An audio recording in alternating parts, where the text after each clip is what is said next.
Bien, entonces vamos a empezar la sesión del día de hoy, la segunda sesión que tiene que ver con comunicación en la psicoterapia.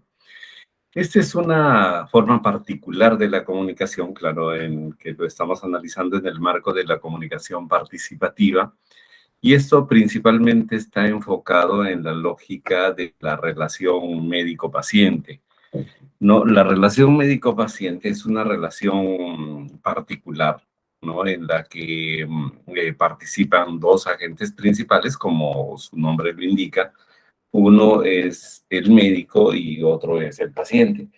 El asunto es que estos dos agentes comunicacionales están asumiendo roles como bien definidos, ¿no? El rol de médico y el rol de paciente. El rol de médico supone que hay un saber especial, un saber particular, un saber que no es un saber común, ¿no? Y este saber tiene una cierta eficacia, que en última instancia, digamos, la eficacia que tiene es para cambiar una situación de sufrimiento, de dolor de una persona, una situación, digamos, de enfermedad, pero en la práctica principalmente es una situación entonces de sufrimiento, una situación de discapacidad, una situación de desadaptación, una situación entre que el cuerpo, digamos, está pasando por una situación que no le permite desplegarse y cumplir sus funciones plenamente. Eh, y el paciente entonces es quien está experimentando esto y el médico es el que tiene el saber, el conocimiento y la tecnología, las herramientas, inclusive los instrumentos, como para producir ese cambio. Entonces, de alguna manera es una comunicación que surge de la necesidad, aparentemente, de la necesidad de uno, de la necesidad del paciente. Sin embargo, digamos, en relación a esta forma de comunicación, o sea, se da en el contexto de una institución que es la medicina, que es ya un conjunto de reglas, un conjunto de protocolos, de prácticas, de metodologías, ¿no?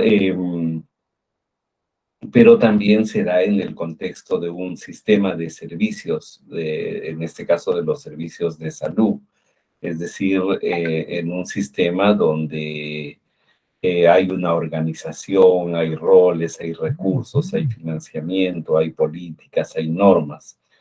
Entonces, en este contexto es que se va a dar esta relación entre las dos personas. Entonces, primero que tendríamos que es una relación asimétrica donde uno tiene mayor poder, tiene mayor control, el otro está en una situación de necesidad, ¿no?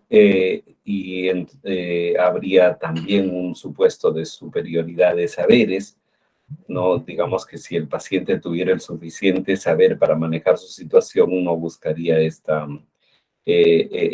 situación de tratamiento, digamos, o de terapia.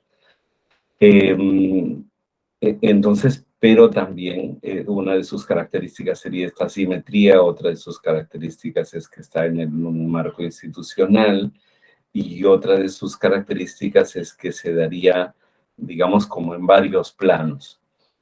Entonces, estos diferentes planos en los que se da la relación médico-paciente también es importante observar porque justamente cada plano es como si tuviera un régimen de comunicación.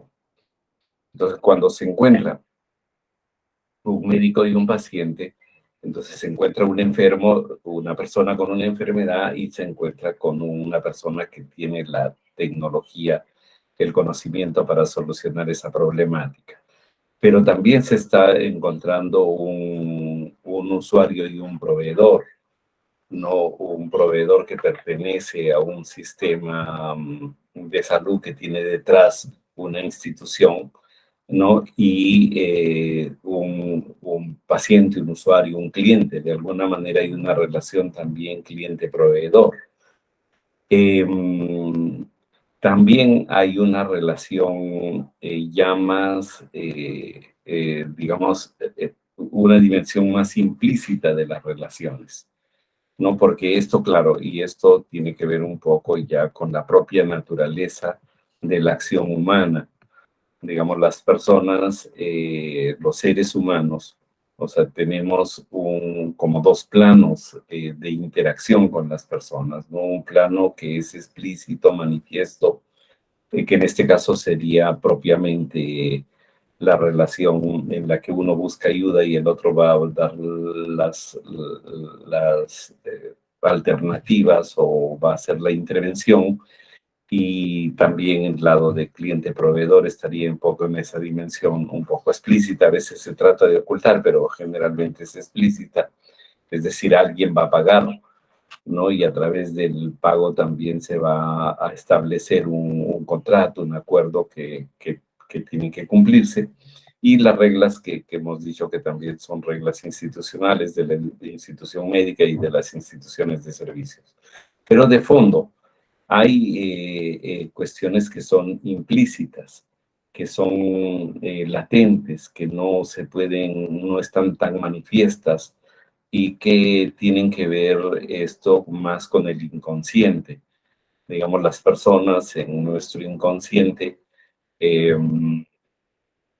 tenemos todas las pautas con las que nos hemos relacionado con los diferentes personajes en nuestra vida.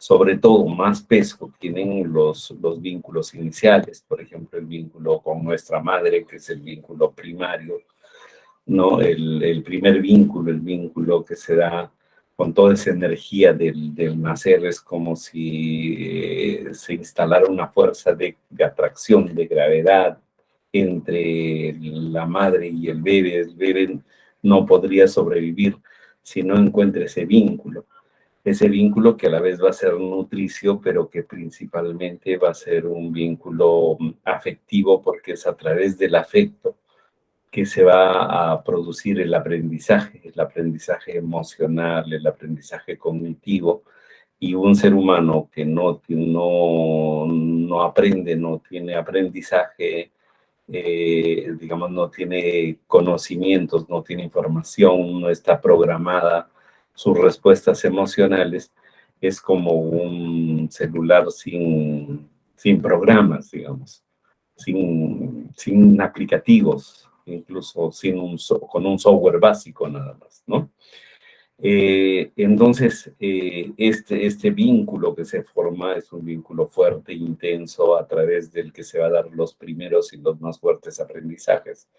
Pero luego van apareciendo en la escena el padre, los hermanos, los abuelos o otros cuidadores, según las circunstancias que tenga cada una de las personas.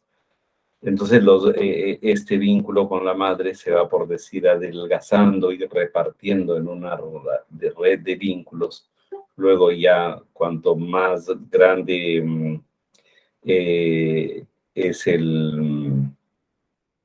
es el bebé, el niño, va a tener la posibilidad también de establecer otros vínculos secundarios y así terciarios, y hasta en el ser adulto, que tiene una red de vínculos en los cuales generalmente, cuando es un adulto más o menos saludable, ninguno de estos vínculos es ultra dependiente, muy dependiente, o sea, es en la combinación de los vínculos que la persona realiza su vida.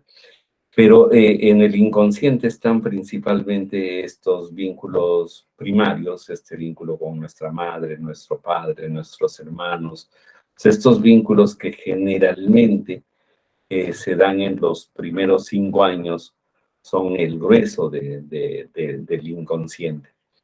Entonces, estos vínculos primarios nos dan los moldes, los diferentes modelos de relación. Entonces, con esto aprendemos a relacionarnos, digamos, eh, con, con personas que nos pueden cuidar, proteger, con personas en las cuales tenemos que pelear, luchar, competir, con personas con las que tenemos que jugar, con las personas con las cuales nos podemos divertir, relajar, Entonces tenemos como un set de personajes en nuestro inconsciente, ¿no? Y una serie de pautas de relación. Y eso es algo así como nuestro software para relacionarnos. Entonces, tan pronto nos encontramos con una persona en el exterior en cualquier momento dado, este software va, digamos, va a interpretar y nos va a poner una pauta para relacionarnos. O sea, una pauta que suele ser, eh, que tiene muchas semejanzas en general. Todos los seres humanos compartimos ciertos arquetipos de relación, digamos, pero también lo que tenemos es particularidades de acuerdo a nuestra experiencia. O sea, no todos tenemos el mismo inconsciente, sino tenemos arquetipos, estructuras generales, pero tenemos peculiaridades de acuerdo un poco a cómo ha sido nuestra experiencia en la infancia, y no solo en la infancia, sino incluso antes de nacer, que ya nos vamos programando. Y entonces, cuando nos encontramos en una situación de enfermedad, en una situación de sufrimiento, en la que generalmente cuando uno está enfermo pierde algunas capacidades, algunas competencias, uno, no sé, ya no puede eh, a veces trabajar, no puede salir, caminar, no puedes analizar todas las cosas que sueles analizar, ¿no? Entonces, claro, te cuesta en el trabajo, en el consumo, a veces uno no se puede ni siquiera alimentar bien o dormir bien, ¿no? Entonces, toda esa situación de reducción de las capacidades a las personas tiende a hacernos regresionar también a etapas en las que hemos sido más dependientes. Entonces, la enfermedad te pone en una situación de que no puedes cuidarte y de que necesitas cuidado. Entonces te pone en una cierta situación de indefensión, de que no, de dependencia, de que no tienes todas las competencias. Y de alguna manera eso es como regresionar a modelos, a momentos más infantiles. Entonces, como que ahí uno está proclive para encontrar en los otros figuras protectoras. Y ahí es donde va a ocurrir que de repente nuestros protectores a veces han sido inseguros, inestables, ambivalentes, ¿no? Por ejemplo, situaciones en las que, digamos, nos protegen, pero a la vez nos atacan, ¿no? Situaciones en las que, digamos, el protector tiende a abandonarnos, o situaciones en que el protector es muy inestable, muy inseguro, no puede, ¿no? Entonces, todas estas situaciones van a activarse. Y entonces, cuando nos encontramos con un médico, por ejemplo, entonces se va a poner en acto un poco estos roles previos. Lo más común es que al médico se le hace una transferencia emocional, porque es así como se llama, como si fuera un padre o como si fuera una madre, ¿no? Protectora, cuidadora, ¿no? Y sobre eso entonces uno genera un vínculo con expectativas, con modos de relación, ¿no? Entonces, por ejemplo, ahí es donde se dan algunos patrones un poquito más sumisos, otros patrones más rebeldes, otros patrones como desafiantes, pero también patrones de obediencia, por ejemplo, ¿no? Pero también puede haber patrones de rechazo, de cólera, porque claro, digamos, todos estos vínculos en realidad tienen, que por esencia, un vínculo tiene un lado que Freud le llamó un lado erótico, digamos, que lo erótico está más en el sentido aproximativo, y un lado más tanático que está en la propuesta más de alejar al otro, de distanciar al otro. Entonces, como que uno está cargado de estos dos impulsos grandes de acercar al otro o acercarse al otro y otro impulso de rechazar o alejarse del otro, alejar al otro o alejarse uno. Entonces, y esto que se entiende que, o sea, es claro, digamos, porque los vínculos son como los hilos en una telaraña, ¿no? Y a veces, de hecho, te contienen, pero también te constriñen. Entonces, por lo tanto, hay que estar como tejiendo y destejiendo, ¿no? Aparte de que hay, cuando uno viene cargado con estas emociones eróticas y tanáticas, en la infancia, pues estas son como están en bruto, están intensas, ¿no? Y estas se tienen que ir modelando a lo largo de la vida, pero a veces no se modelan lo suficiente. Entonces, todavía hay personas que aún en su adultez, o sea, mantienen las emociones o de dependencia o emociones agresivas en un modo todavía intenso, un poco salvaje inclusive. Y eso, claro, también hace que en esta relación médico-paciente se puede transferir eh, mucha dependencia, mucha fuerza aproximativa, ¿no?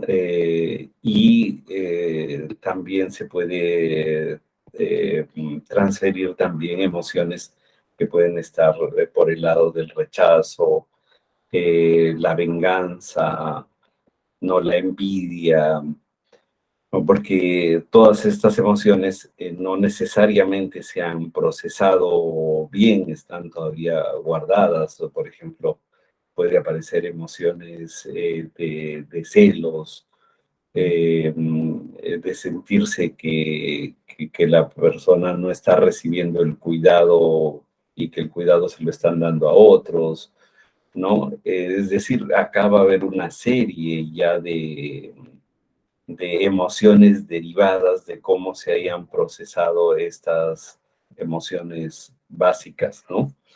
Pero dentro de ellas, entonces lo que gravita, pues, es desde el deseo aproximativo, ¿no? Hasta, digamos, el impulso destructivo, o sea, hasta formas manipulatorias de lanzar provocaciones, agresiones, ¿no? O también formas de mostrar más el dolor, victimizarse.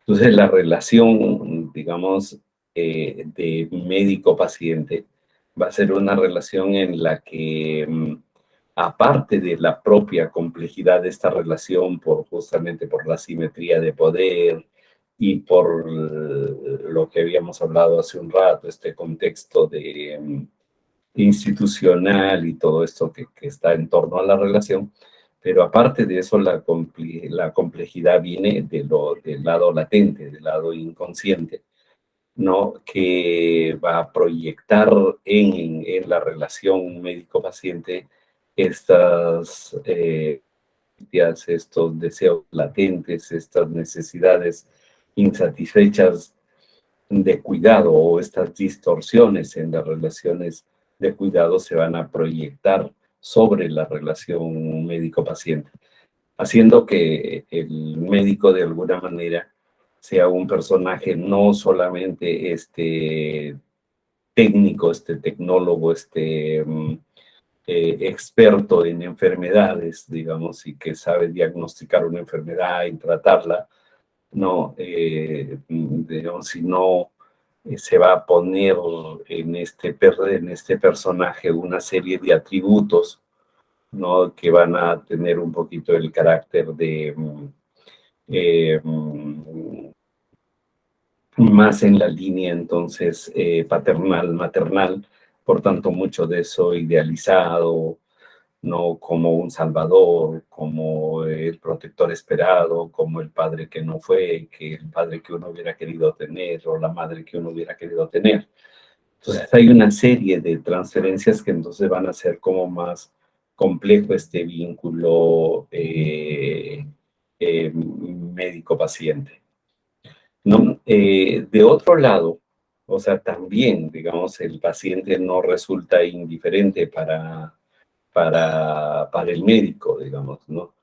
O sea, también el médico no es que esté libre de un inconsciente, también tiene un inconsciente y también ese inconsciente también lo proyecta en cada una de las escenas terapéuticas que tiene.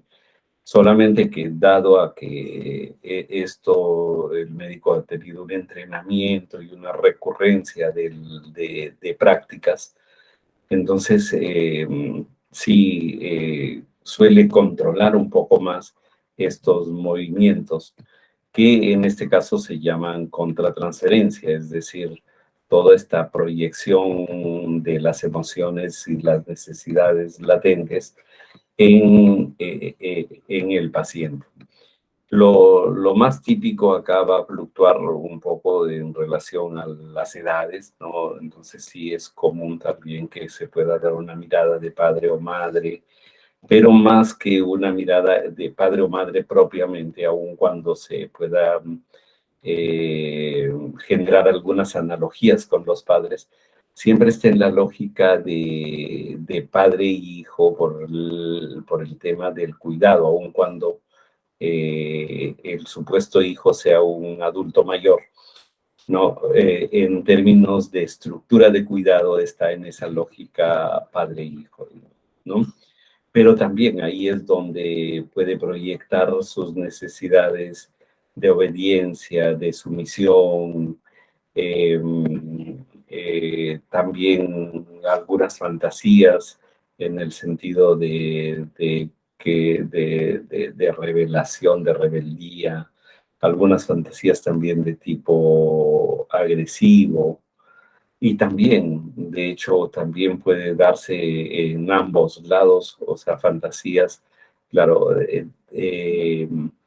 que pasan de este eros general, de este eros que le podríamos llamar un eros terapéutico, o sea, lo que establecemos es que sí, de hecho hay una interacción erótica en el sentido genérico, en el sentido amplio del término, en el sentido de proximidad, en el sentido de importancia del otro, ¿no?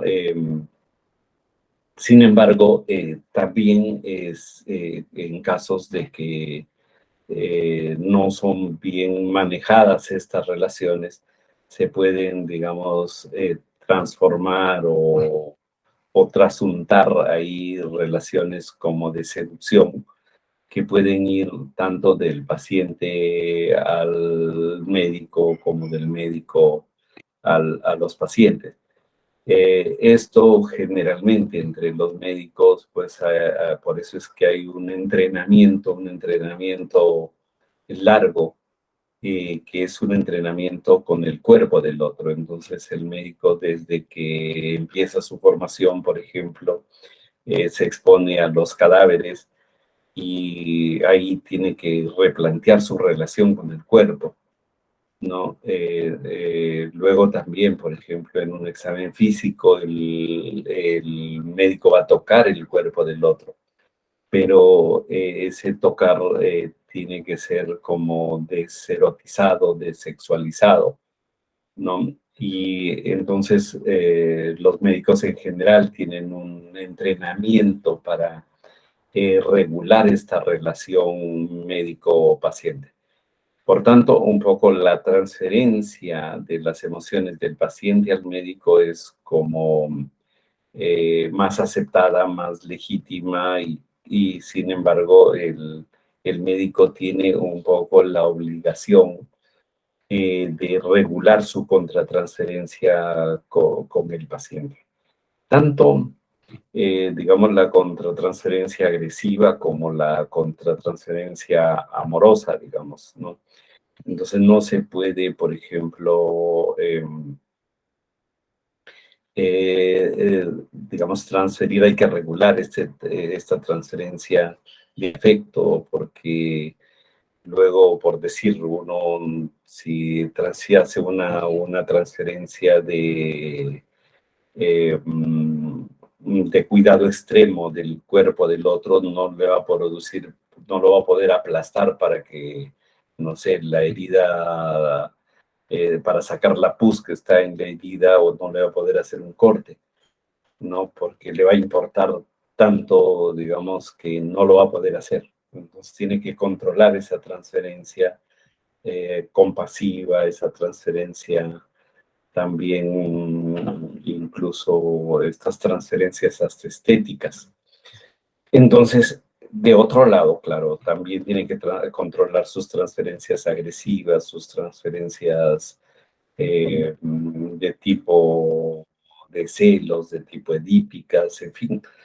Entonces, quizás esto es un poquito la gran tarea del médico, digamos, no solamente entonces es la parte técnica, que lo haría como un mecánico, ¿no? Pero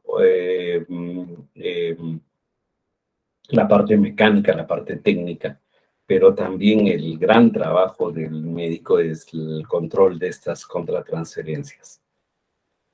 Ahora, cuando hablamos ya de relación terapéutica, psicoterapéutica, en realidad acá estamos entrando como a otro nivel, porque es justamente el manejo de la relación latente se convierte en el elemento principal de la terapia, ¿no? Entonces, y esto, claro, se va a jugar de acuerdo a las diferentes escuelas psicoterapéuticas, digamos.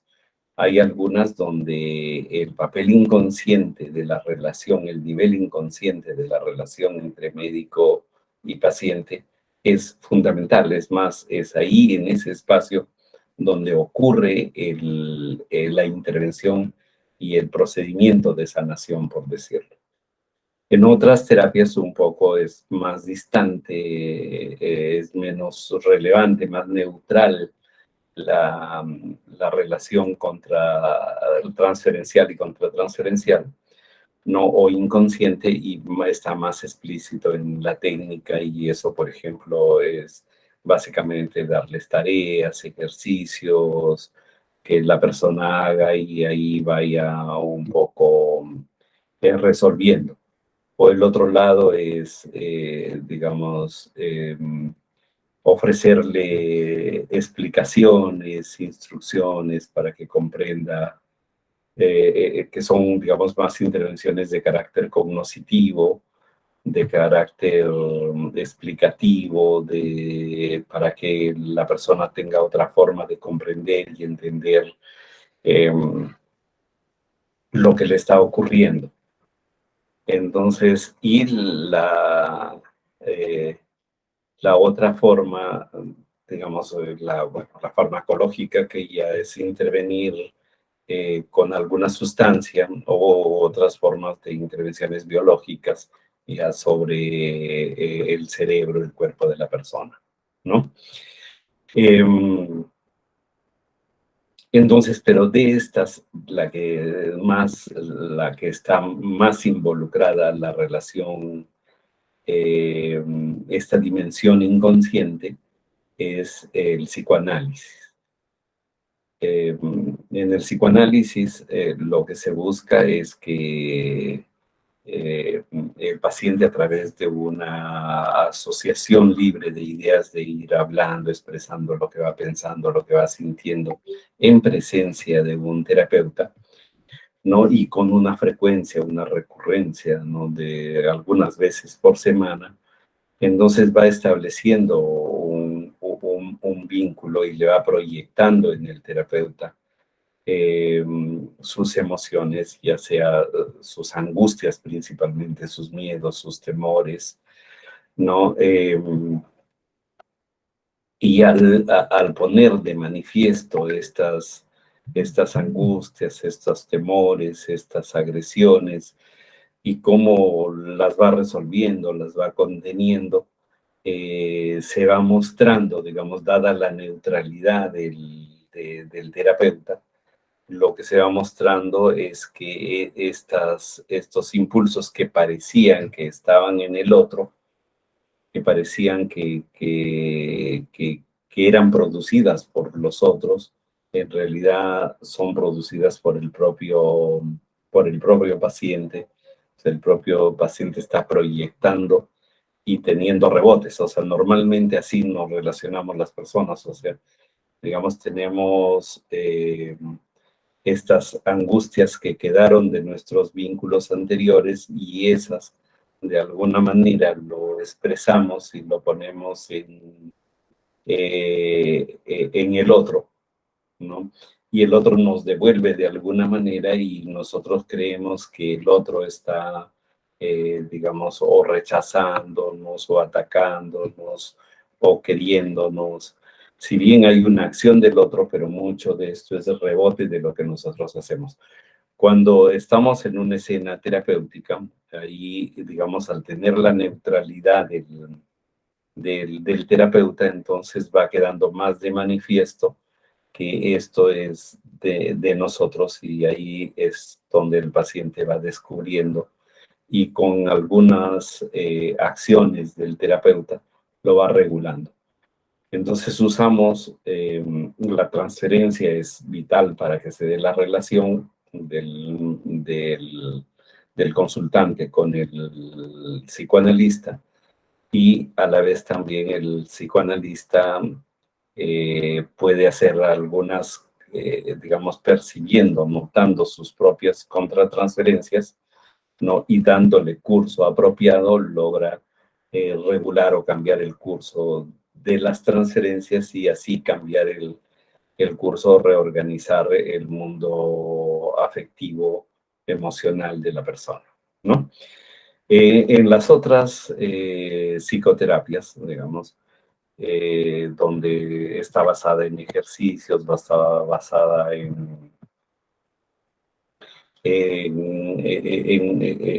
la comprensión, en la interpretación. De hecho, también juega este papel, este nivel inconsciente, pero básicamente como dando información al terapeuta para encaminar mejor sus intervenciones, ¿no?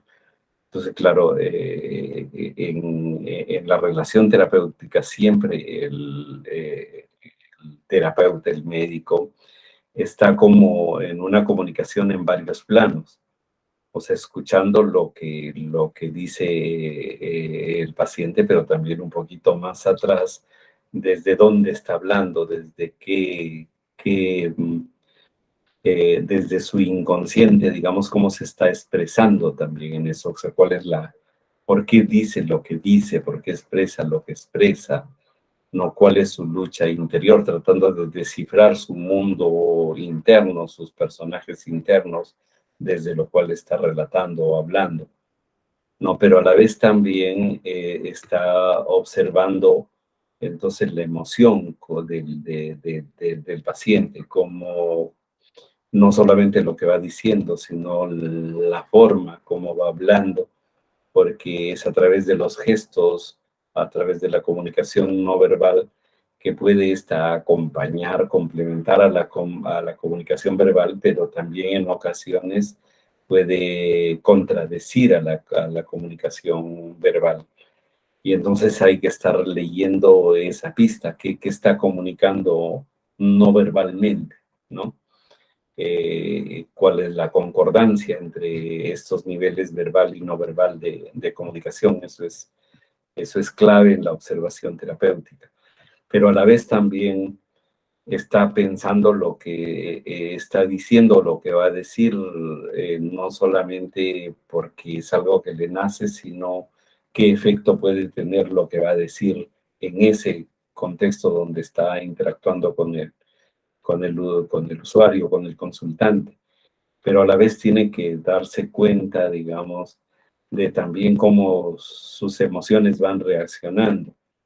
O sea, si va sintiendo fastidio, cólera, miedo, alegría, ¿no? Entusiasmo, ¿no? Ilusión.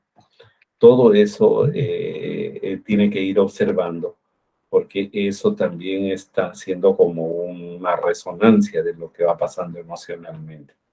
Entonces, claro, en la comunicación psicoterapéutica se trata entonces de dar cuenta tanto de la dimensión consciente de la relación, de la dimensión técnica, pero sobre todo de la dimensión inconsciente de la relación, de la dimensión latente, ¿no? De esto que, digamos, en realidad es como que la base sobre la que nos comunicamos. Evidentemente, la comunicación, la dimensión latente de la comunicación eh, mm, es, es sustantiva en cualquier comunicación.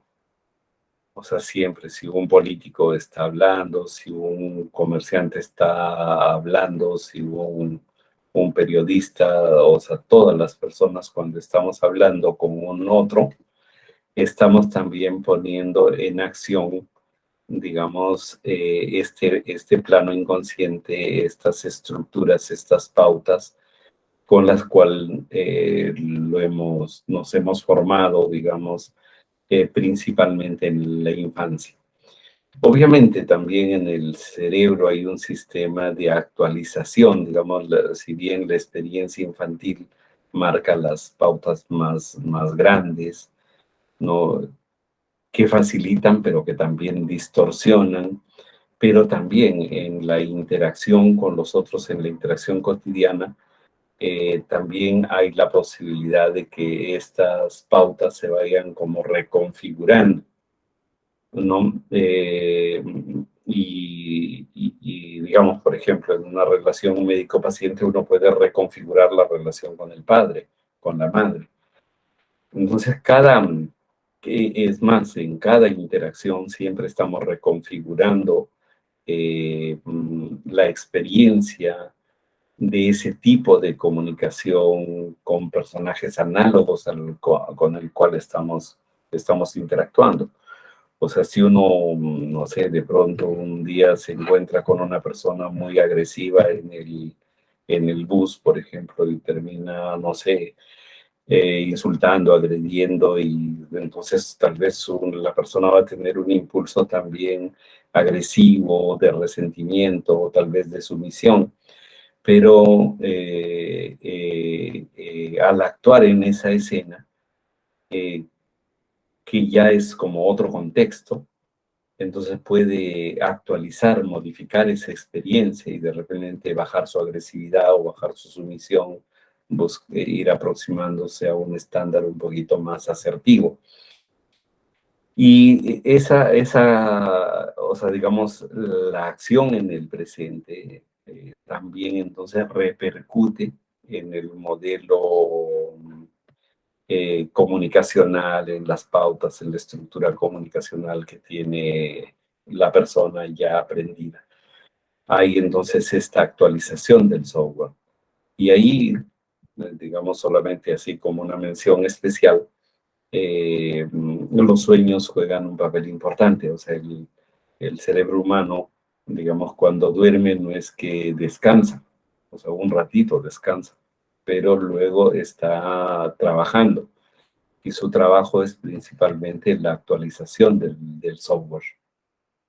Entonces, en las relaciones terapéuticas son una forma más intensiva, más programada, más estructurada de actualización del software comunicacional de las personas. Y por eso, o sea, tienen un valor. O sea, sin embargo, como decimos, es que también la, cualquier conversación, cualquier interacción, cualquier comunicación también tiene ese poder de actualizar, o sea en la vida en pareja, en la vida en familia, en la vida en el trabajo, con los amigos, en la juerga, en lo que sea, digamos, hay una actualización de este software, solamente que es más lenta la en la terapia cuando está bien hecha, cuando está bien diseñada, bien implementada, digamos, esta actualización del software, esta modificación, de las pautas, especialmente de estas pautas distorsionadas que nos llevan al sufrimiento o a la baja capacidad para adaptarnos, para desarrollar. Entonces, cuando ocurre, digamos, entonces en la terapia, digamos, cuando está bien programada, bien estructurada, bien implementada, puede modificar con más eficacia estas pautas. Entonces sí, de hecho las psicoterapias son una forma entonces de relación médico-paciente. Obviamente no necesariamente es del médico propiamente y el paciente, sino puede ser psicólogo-paciente, puede ser enfermero-paciente, eh, puede ser de forma individual, de forma grupal también, ¿no? Lo que van haciendo es, digamos, esta es una forma peculiar de comunicación, es una forma participativa también, donde sí hay estas asimetrías, pero también donde hay una complejidad, una multiplicidad entonces de relaciones como habíamos mencionado anteriormente, ¿no? Y esto hace pues entonces que si las terapias sean un modo de comunicación participativa interesante, importante, que se puede extrapolar a otras formas de comunicación social. Y acá en particular, y para terminar un poco, voy a hacer una mención a la terapia de grupo, digamos, como a las experiencias grupales. Entonces, en esta lógica de que cada persona vamos formando nuestro inconsciente, nuestra experiencia desde la infancia, pero nuestra experiencia desde la infancia es una experiencia colectiva. O sea, tal vez hay un pequeño momento en que la interacción es predominantemente madre-hijo y bastante cerrada, pero eso es muy breve, o sea, inmediatamente el bebé se da cuenta que la mamá no está solo para él, está con otras personas y que esos otros ejercen un vínculo sobre la mamá y también ejercen un vínculo sobre él. Entonces, muy rápido el niño, la niña, arma un grupo primario. O sea, es muy difícil sostener el vínculo solo mamá e hijo. O sea, casi inmediatamente aparecen los otros personajes. Entonces, técnicamente, lo que va a conformar es un grupo. Va a vivir en un grupo, que su grupo primario es la familia, pero luego se va ampliando la familia, o la familia ampliada, y luego ya la familia escolar, etcétera, etcétera, ¿no? Entonces, lo que va haciendo el niño, como hemos explicado, y la persona, ¿no? Entonces, introyecta estos roles, estos personajes de su infancia, este grupo, porque acá no solamente hay la interacción de él con la mamá, sino hay la interacción de la mamá con el papá, de la mamá, el papá y los hermanos, ¿no? O sea, vamos a experimentar no solo relaciones binarias, digamos, padre-hijo, hermano-hermana, ¿no? Sino las relaciones se van haciendo muy triangulares. Por ejemplo, el triángulo es como muy importante en la formación del inconsciente. Es decir, eh, eh, el comportamiento de uno cuando está en el marco de dos personas o más es diferente que la relación, que la suma de las partes. O sea, la emoción se construye triangularmente, por ejemplo, muchas de las emociones entonces de celos, de competencia, de envidia, se construyen triangularmente. Aun cuando estén dos, generalmente hay un tercer ojo que está mirando, que está esperando, que tiene alguna expectativa, ¿no? Entonces, la conformación grupal es muy importante en nuestra mente, nuestro inconsciente está estructurado grupalmente. Por tanto, cuando uno está en una terapia de grupo, ¿no? Entonces, la terapia de grupo, al aparecer otros, o sea, no solamente el terapeuta, sino, digamos, incluso un alterno al coterapeuta, que puede ser un observador, pero también aparecen los otros que son como uno o diferente de uno, los otros que nos pueden plantear una relación de cooperación, pero también una relación de competencia, los otros en los que se está disputando el poder, ¿no? Como, digamos, subir, bajar de poder. Entonces, y también donde los otros establecen vínculos entre ellos, o sea, aparece un grupo y uno está, digamos, solo frente al grupo, o estás en grupo frente a otro que está solo, o de un subgrupo frente al otro subgrupo, ¿no? Eh, o digamos, estás viendo al terapeuta, pero también al terapeuta en su interacción con los otros, que puede ser como más próximo o más distante. Digamos, puedes sentir que a unos le da más atención que a otros o más importancia que a otros. Entonces, el grupo, el grupo se presenta como un escenario más análogo que en la relación individual de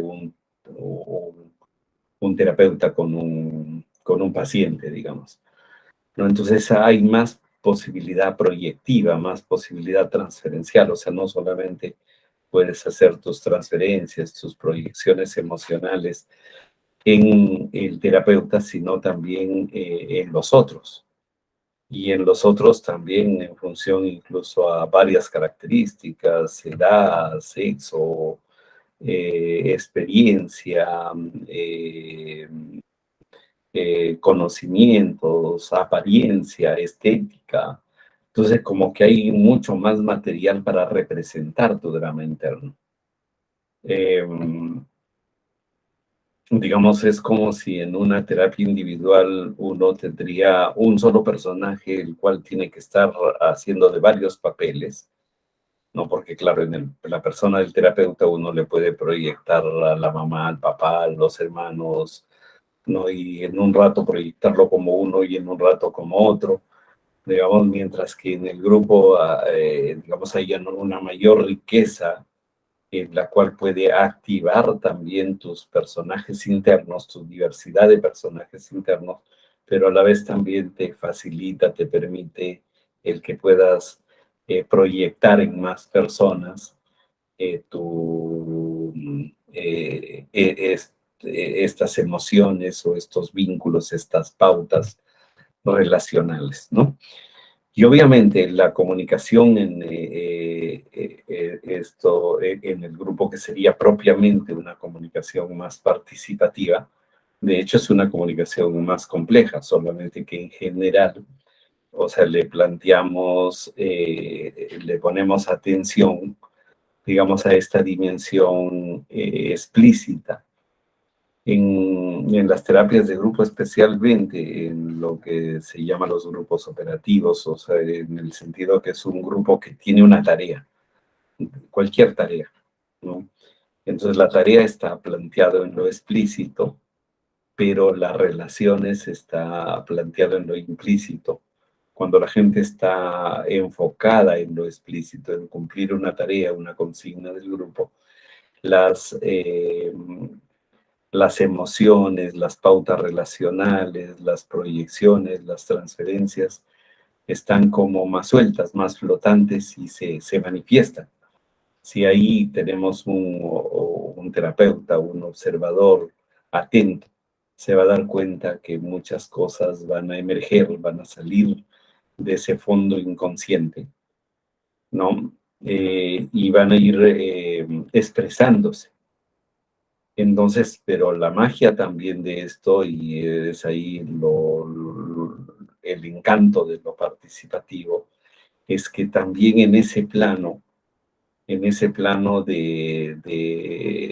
de los inconscientes puestos en acto también se van reacomodando, también uno va ajustando y, por decirlo así, va reprogramando, va actualizando este software relacional, o sea, automáticamente. O sea, claro, puede ser, de hecho es mejor cuando un observador está atento, cuando el terapeuta está actuando también en ese plano, porque a veces una interacción en ese plano puede cambiar toda una dinámica en las personas, tanto en sobre el que se hace la intervención como en los otros, pero aun cuando no habría una interacción en este plano inconsciente, no se explicitaría mucho, pero de todas maneras, al estar aflorando y al estar las personas enfocadas en la tarea, en el proceso de resolver la tarea, esta expresión del inconsciente y este compartir también de esa dimensión latente hace que se vaya actualizando, porque también cada el otro nos va sirviendo también como modelo, como también quienes van expresando lo que a veces nos cuesta expresar. O sea, el otro puede decirlo en palabras, lo que a algún miembro del grupo está en un modo todavía primario, no verbalizado, está gestual, pero si el otro lo verbaliza, esa verbalización, o sea, le puede permitir un reacomodo de sus pautas.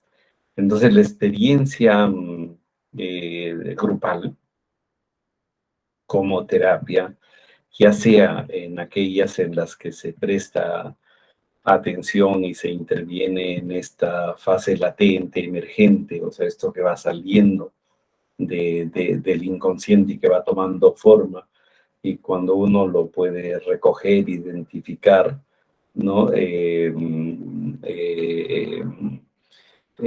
Darle un sentido, ¿no? Y a veces este sentido emergente, o sea, logra cambiar el sentido de la tarea.